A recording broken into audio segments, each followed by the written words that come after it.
भंडारा नगरीत आज राज ठाकरे यांचं आगमन होणार आहे। सायंकाळी 5 वाजता मीना हॉटेल येथे होणाऱ्या दौऱ्यासाठी संपूर्ण शहरात जय्यत तयारी सुरू आहे।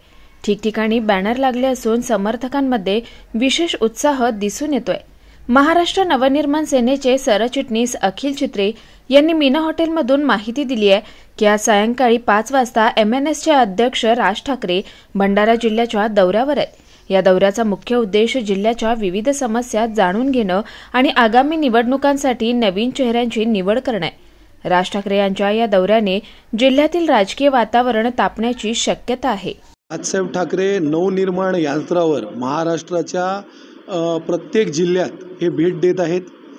आपण जर माझ्या पहिल्या दौऱ्यात आपण जर तिथे उपस्थित होता तर मी जेव्हा पदाधिकाऱ्यांना इकडे निरीक्षक म्हणून भेटायला आलेलो या जिल्ह्यातल्या पदाधिकाऱ्यांना, तेव्हा मी असं म्हटलं होतं की आम्ही सन्माननीय राजसाहेब ठाकरेंचे डोळे आणि कान म्हणून इथे आलो आहोत।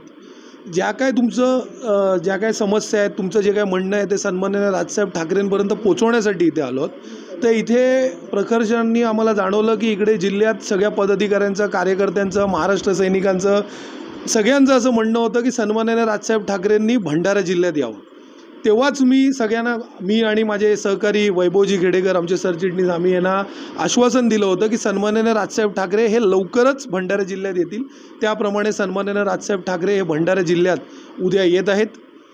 इथल्या जे काय आमचे महाराष्ट्र सैनिक आहेत, पदाधिकारी आहेत, त्यांना भेटण्यासाठी, तसंच या जिल्ह्यात नवीन चेहरे देण्यासाठी नवीन उमेदवार हे आपल्याला लवकरच या जिल्ह्यातनं पाहायला मिळतील आणि एक चांगली लढत महाराष्ट्र नवनिर्माण सेना या महाराष्ट्रातल्या येणाऱ्या विधानसभेच्या निवडणुकीत सन्माननीय राजसाहेब ठाकरे यांच्या नेतृत्वात देईल। राजसाहेब उद्या भंडाराला 21 तारखेला नागपूर रोड इथं मीना हॉटेल हल्दीराम इथं सायंकाळी 6 वाजता भंडाराला येणार आहेत।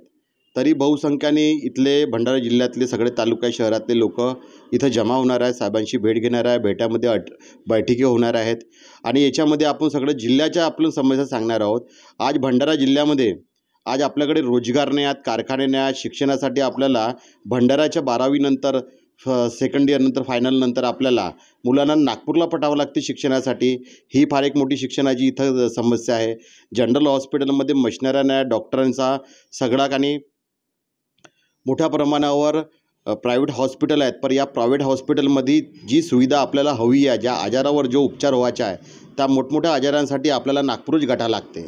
बरेचसे असे समस्या आहेत ज्याच्यामुळे आतापर्यंत भंडारा जिल्ह्याची विकास झालेली नाही। आजही हा भंडारा जिल्हा अविकसित जिल्हा असल्यामुळे इथं भरपूरसे असे समस्या आहे ज्याच्या निरावण करण्यासाठी आपल्याला राजसाहेबापर्यंत आपण जेही निवेदन देणार आहोत ते संपूर्ण आपण निवेदन भंडारा जिल्ह्यातल्या सर्वसामान्य जनतेकडून आणि कार्यकर्त्याकडून, पदाधिकाऱ्याकडून ते आपण साहेबापर्यंत पोहोचणार आहोत। आणि येणाऱ्या काळामध्ये लवकरच महाराष्ट्र निर्माण सेनेची 2024ला जर सत्ता बसली तर महाराष्ट्रामधून भंडारा जिल्हा जो आहे 36 नंबरचा जिल्हा आमचा भंडारा जिल्हा, या जिल्ह्यामध्ये आम्ही रोजगारी आणून, कारखाने आणून आणि उच्च शिक्षणाची व्यवस्थासाठी आम्ही प्रयत्न करणार आहोत इथं। जय हिंद, जय महाराष्ट्र।